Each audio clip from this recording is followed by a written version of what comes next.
taking notes from nobody. Your superstars have off games. Follow us on social media at Celtics Talk Weekly. What's going on, everybody? Welcome back in Celtics Talk Weekly pregame live. I am your host, Robbie Tan, and I'm with all of my co-hosts, Ian Angelo, Justin Lowe, Seamus, aka Celtics Everyday. You probably know them by now. Come on now. However, we got a little good game set up for this wonderful cold Monday night. If you're in New England, the Boston Celtics tip off against the Cleveland Cavaliers very shortly in what you could say a little Boston versus Cleveland mini series between a couple sports here. Patriots obviously just smacked down Cleveland at home in Gillette last night. However, the Boston Celtics had a rough go at it Saturday night against the Cleveland Cavaliers. Obviously up by 19. However, Cleveland kind of chipped away. We did not cover that game. We took a break. It was a little mini series against Cleveland. We thought, take a step back. We're going at it hard. However, this pregame show, we can kind of talk about what happened at the end of the game. Now, Justin, the Celtics first through three quarters looked great, 3.5. What kind of happened in that fourth quarter that let Cleveland chip away at this lead and eventually winning? Well, first and foremost, the offense in the first three quarters was, I wouldn't say non-existent, but obviously, you finished with 89 points. Celtics, unfortunately, on the other side of that, usually, their opponents are the ones scoring in the 80s. But I think the Celtics offense just went cold. I think actually in that fourth quarter, the big problem was their defense. They absolutely could not stop the Cleveland Cavaliers run. We're going to talk about their offensive struggles as well. Seamus pointed out earlier today that Celtics had seven of their 20 turnovers came in that fourth quarter, leading to a huge Cleveland run. I think, we can even touch base and, go as far as to say Ime Udoka left that bench in right up until the Cavaliers tied the game. And then after that, it was just all momentum towards Cleveland. Tonight is it feels like we say a big game every night. Well, guess what? When you're under 500, every game is a big game, especially now Celtics getting some faces back that we'll probably jump into as well.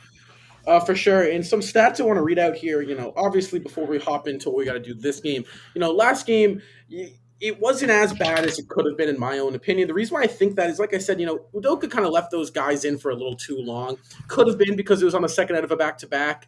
What was that Friday game, an overtime game, if I'm not wrong? Yes. Yeah. So yep. Guys played 40 minutes. They were tired. If you look at the plus-minus box score, Tatum plus 12, Smart plus 12, Rob Will plus 13, Schroeder minus 3, not terrible. Tatum did have 6 turnovers. But if you look at the bench guys, Grant did start, but he was in that unit that was kind of running the fourth quarter. Minus 16, minus 17, minus 6, minus 7, minus 7. So I'm not really upset. The roster was super thin. Obviously, you don't want to blow a 19-point lead. I'm kind of more a little upset with Udoka. Left the guys kind of the reserves go for a little too long. Cleveland was at home. You're not going to win a game when you let the home team go on a 15-0 run. It's really tough to throw the starters in with 5 minutes left and say, go win. So I don't know what you thought about that, Ian, but that's what I took my takeaways for last game was.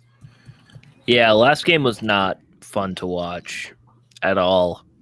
But, they couldn't hit the broadside of a barn when it comes to offense in the fourth quarter. And, they really didn't look good that entire game, if we're being real.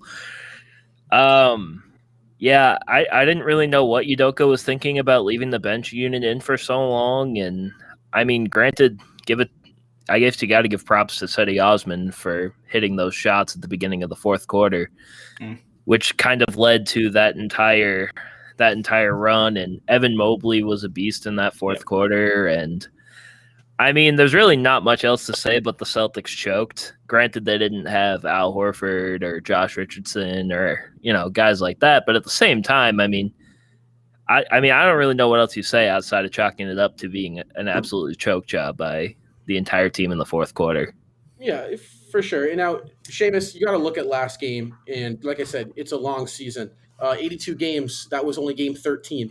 So what do the Celtics need to do coming into tonight's game? Obviously, Horford's back in the lineup. Richardson's back in the lineup.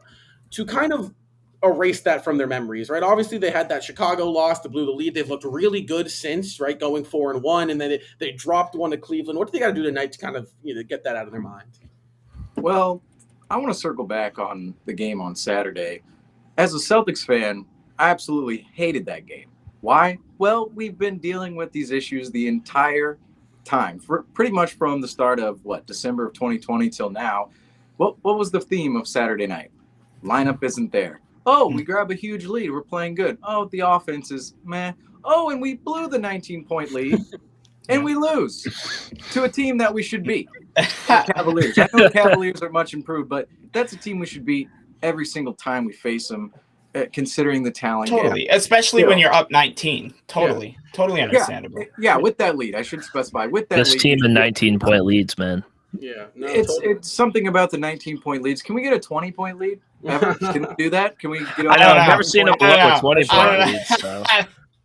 As an NBA fan, though, Saturday's game, amazing. The crowd, Cleveland, that crowd is actually amazing. I always have respect for them after that respect they showed towards Gordon Hayward after he broke his leg. Phenomenal, yeah.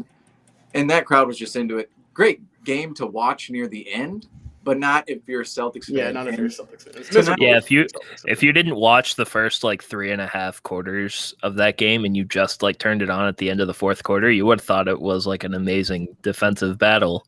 Yeah, it was. It was more of our defense. It's great that we gave up 91 points. Not great that we only scored 89, and we only held them. You look at the stats from the game. We only held them to 9 points in the first quarter, and what did we do ourselves? We scored only 20. That was the sign for me early on.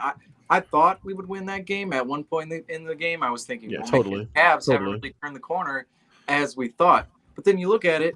I mean, we didn't capitalize off of many opportunities throughout the night to extend the lead or even just bury them late. And I just think number one, turnovers, and number two, offensive execution. We keep saying it. Obviously, those go hand in hand, I should say. But those two things continue to bite the Celtics in the ass because, quite frankly, up to this point, their defense, outside of that stretch in the fourth quarter there, I think our defense has been pretty damn good so far. And that has to be another key area tonight is continuing that defensive prowess that we've been on, because despite all this negativity that we've emitted from this team over the last game, deservedly so, with another 19-point lead blown, they've been pretty damn good defensively, and that's something to hang your hat on moving forward. The Celtics have held an opponent 3 of their last 5 games to 10 or less points in a quarter. I think it was Orlando 8, Miami 9, and now Cleveland 9. Celtics, just got to execute. I think that was a big thing as well, executing down the stretch. Like Rob says, it's a little bit,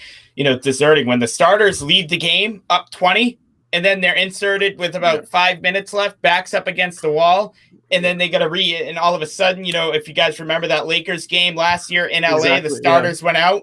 LA went on a huge run, cut the lead down to single digits, and all of a sudden the Celtics starters got to come in and fight for their lives. Yeah, and that's why I really wasn't I was upset, don't get me wrong. A game against Cleveland on the road, you got to think you're 500, great win. You get that win, you go up to one game above, you got Cleveland again, you're looking good.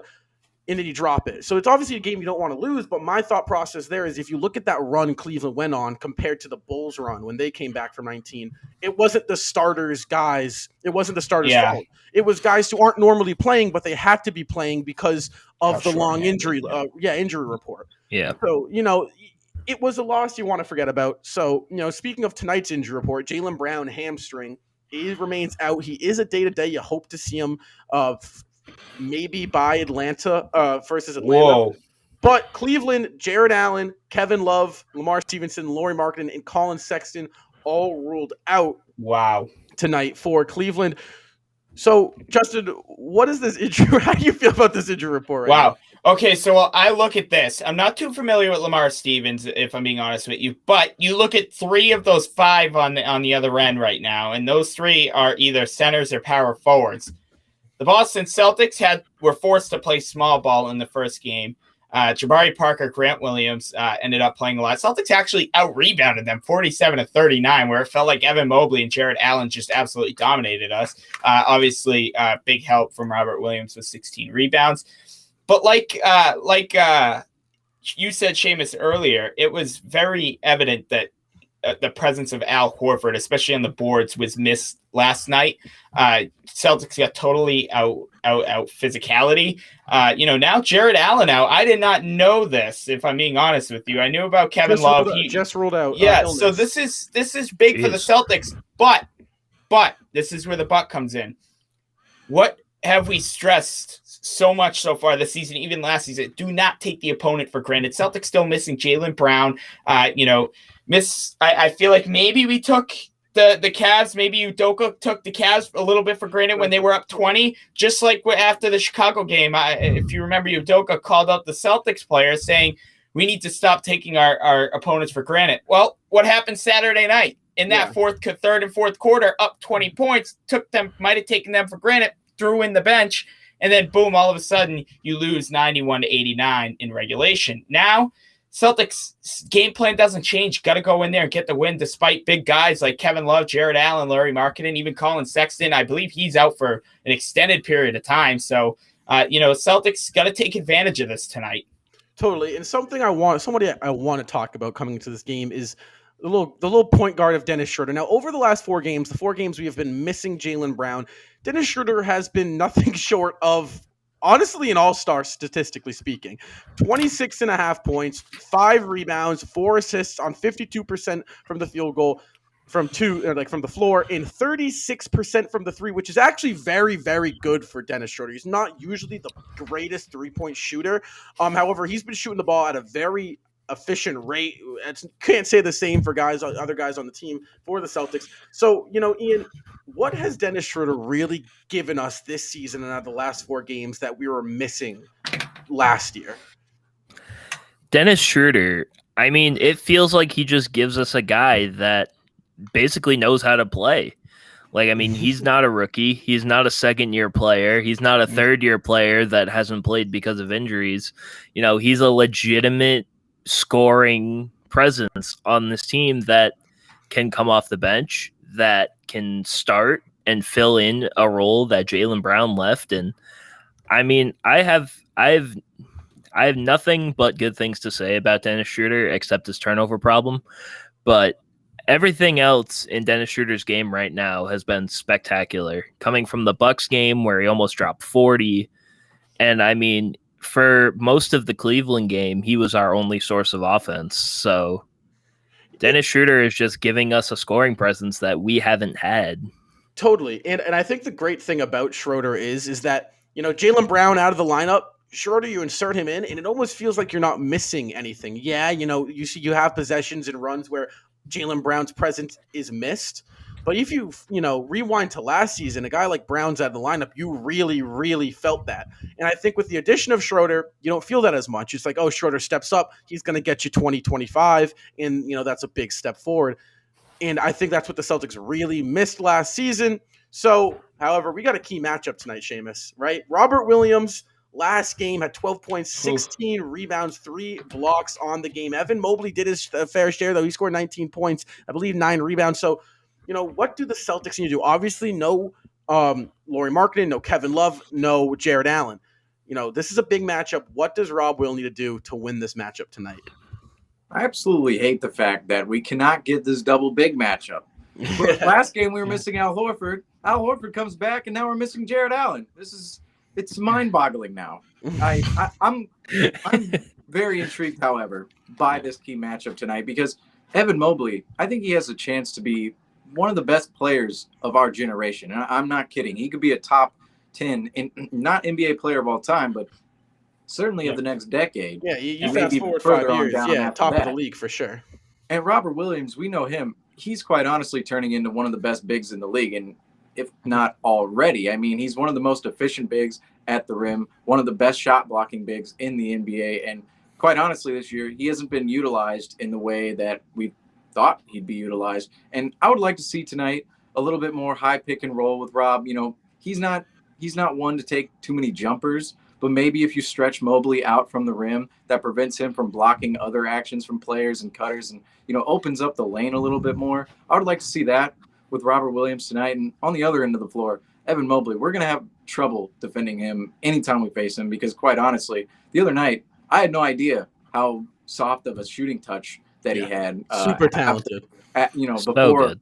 Before the other night, and that was really something that stood out, especially late in the game, was the fact that he could just go one-on-one and hit a jump shot, not going to the rim or not even, finishing at the rim. Typically, you think of a big guy who comes into the league like this, pretty slender. You think he's more of an at-the-rim type of player, but he can stretch his game out. And if he ever, implements the three-point shot into this game, which I know he can hit from time to time, he's just going to be a dangerous player, especially on the defensive end as well. And, I mean, he's just going to be quite the player to watch in the future. And I'm very excited that we get to witness him tonight and even moving forward. Totally. And one of the things with, Evan Mobley when he was entering the league was that was he NBA ready? That was kind of a question a lot of people were asking. It was a question I asked. I didn't think he was NBA ready, but he has really shown that, he's ready to make an impact, leading what you could say he's kind of led this Cleveland Cavaliers team to a 9-5 start, which is a phenomenal start. So, props to Evan Mobley. However, Justin, we got to talk about our guy, right? Robert Williams. This man is what you could kind of say is on the brink of a breakout year. He's just there. He's averaging 11 points, 10 rebounds, right around 3 blocks a game. What is it that Robert Williams brings that doesn't necessarily show up on the box score? Oh, his effort. Like, a big thing for me is his effort. It's been a noticeable thing throughout his career. Luckily, I think the number one thing so far this year, and let's all cross our fingers and all 10 of our toes, because Robert Williams has been able to stay healthy thus far this season. The first prior 3 years, hey, who knows? Robert Williams could have had this all along, but we didn't know this because he was injured every single game. And also, in the previous years, the Celtics have been pretty stacked at that center position, going back to teams like Horford and who else? Tice, and as well as Greg Monroe, Aaron Baines. I mean, the Celtics have had, even go back, I don't think Jared Sullinger was on the team, but the Celtics have had a tremendous amount of bigs throughout the years. And I mean, this time, guess what? It's Robert Williams. He showed up last season. Luckily, so far, through the first 13 games so far, he's been pretty healthy, and I really can't complain. And I think that's the big reason why he's having such a breakout year so far. Totally. And I think Robert Williams is one of those guys where even when he's not scoring 16, grabbing 12, and blocking 4 shots, his presence is still felt on the court. Also, something I want to note, Robert Williams has done a phenomenal job, knock on wood, right, with staying healthy. Udoka's mentioned it many times, and people have mentioned it and noticed it. He's playing 40 minutes, 45 minutes in games where, in years prior, that wasn't a thing. You didn't see Robert Williams catching 40 minutes a game because it was the knees, it was the back, it was always something with him. And so far, through the first 14 games, you got to be really optimistic with how Robert Williams is looking. And mind you, his progressions or his production's regressing because Al Horford, we got another elite big man and rim protector, and Al Horford is averaging 13 and 9 along with 2.5 blocks. So, those two guys can be really good this year. And, it's very, very exciting to see how they've been playing. However, guys, we do have our keys to the game. Ian, start us off. What is your key to the game? Don't blow a 19-point lead. No, but my real key to the game is, honestly, I kind of thought Jared Allen was playing, but my whole thing was we have to continue to out-rebound him and not give away second-chance opportunities. There was one time, and I can't remember exactly when it was in the fourth quarter, but there was a time where Cleveland missed like 3 or 4 shots in a row, and they got their own offensive rebound every single time. Yeah. So the most important thing for them is to limit second chance opportunities and just rebound the basketball. Yeah. And, I think if you look at the box score last game, we actually won the rebounding battle, right? But it didn't feel like that because of the fourth quarter, because of the turbulence. So, you really got to crash the glass and take advantage of that. Seamus, what is your key to the game? I would say limit turnovers. I mean, you just look at the Celtics entirely. The number one thing that bites the Celtics in the ass every single time they go out on the floor, they give up extra opportunities that they never make up throughout the game. Yeah. And they've been a pretty good defensive team over the last couple of weeks, which makes up for a lot of those mistakes. However, against Cleveland on Friday night, as Justin alluded to earlier, Saturday night, 7 turnovers in the fourth quarter, leading to 10 Cavalier points. We only lost by 2 points.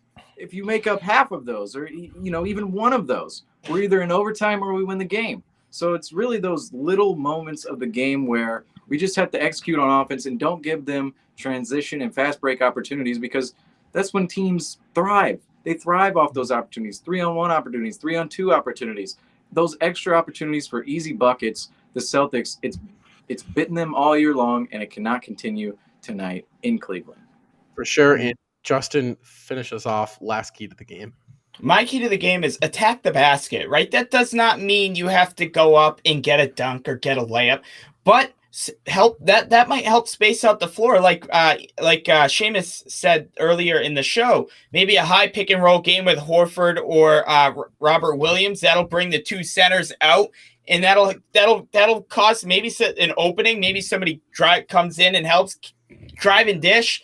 That's been a huge thing for the Celtics over the years, is the driving kick game, and it's worked very, very well. And I guess you could kind of go into another key to the game, and it's hit the open shots. The Celtics, with the driving kick game, have been able to produce a lot of great shot opportunities, but they haven't been able to knock it down. Even in the first game against Cleveland, 89 points. They shot, I believe, 42%, which isn't terrible.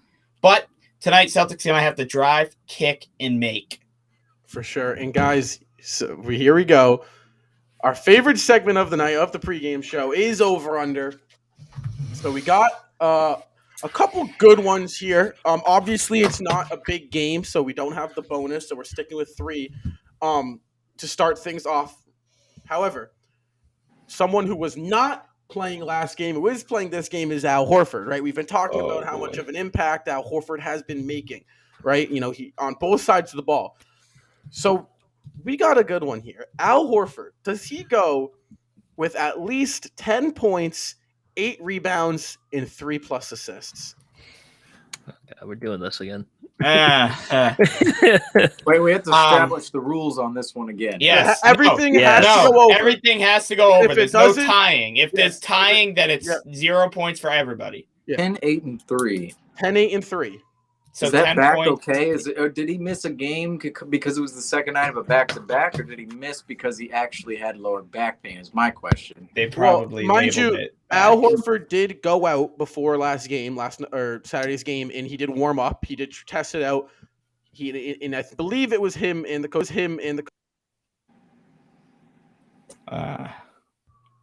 I'll start us off. I'm gonna say he doesn't get it. I don't think we're going to be I don't think he's going to get a lot of minutes tonight. I expect the Celtics to get out and, get to a nice little lead.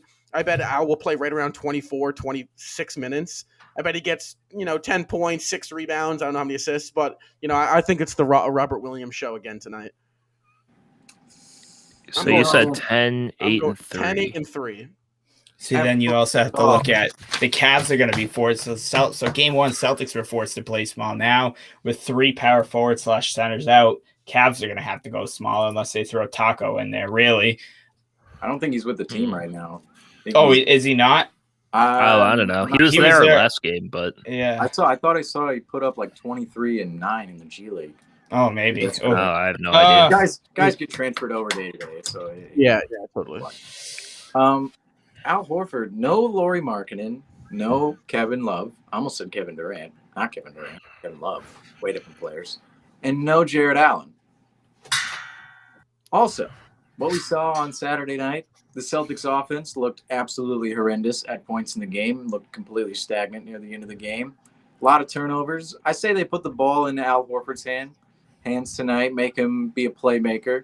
I mean, I'm kind of interested to see who they do throw out there, because now we're going to roll out the double big. They don't have the double big.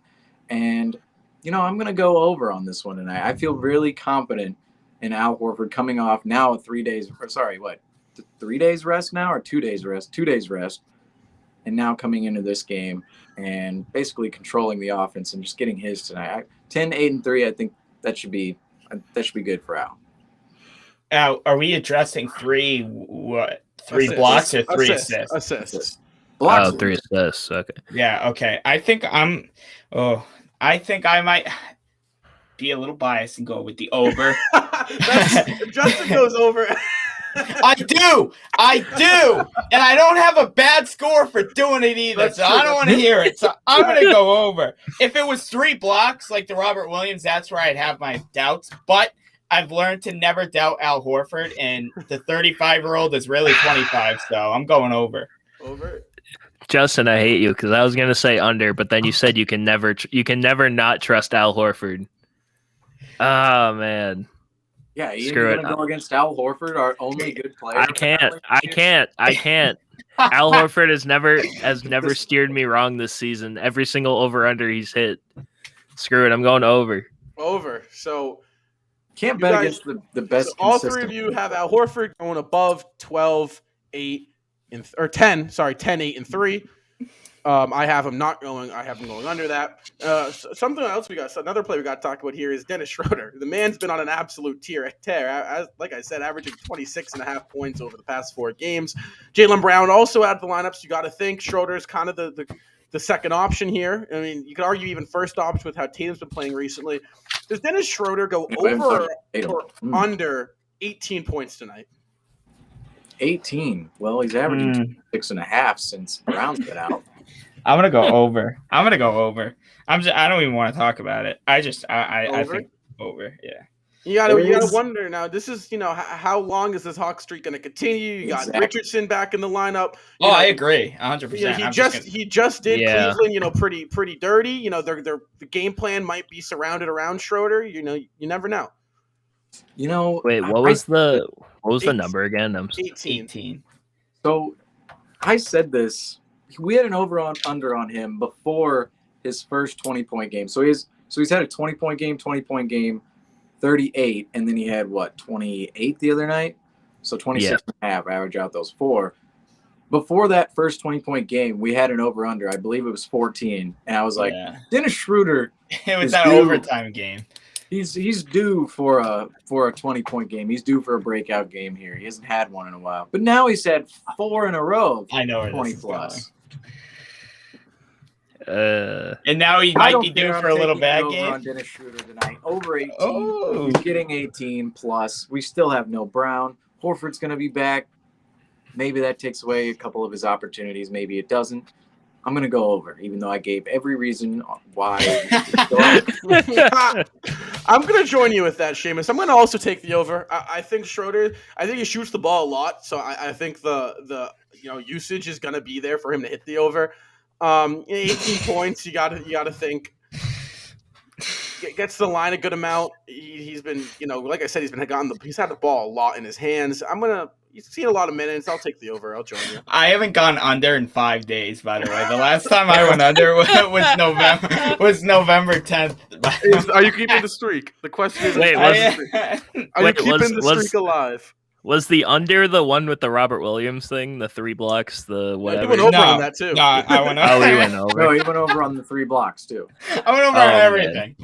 All right, well, I'm going over on the Dennis Schroeder over 18 points. I mean, he's been absolutely spectacular since Brown's injury, and like I said, someone's got to score the points, and if it's not going to be Tatum, it's going to be Schroeder, so I'm going over. Justin, you're going over? Yes. All right, so last one, right? The last game, the bench was pretty rough. Was actually very rough. The bench kind of gave us nothing at all. However, this game we kind of got our go-to bench guy back in the lineup, Josh Richardson.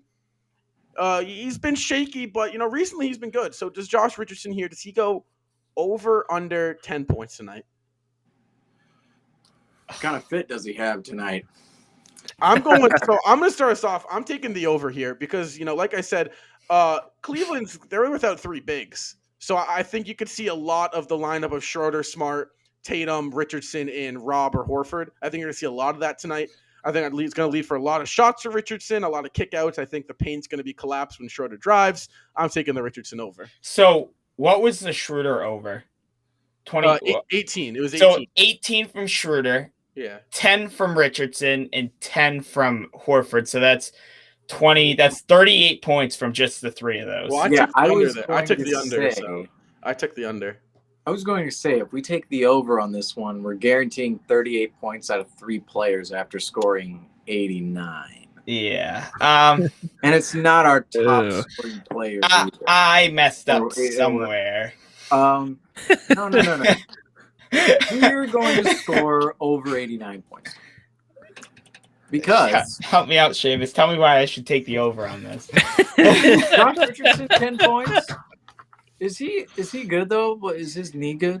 Are we good? That's another player. Like, what if Horford and Richardson come out and they're just not like they play the first quarter and like not? Richardson's averaging 8 on the year. He has been pretty good for us in the past couple games. Last time I took a Richardson over under, I took the over and I won, so I'm gonna go over.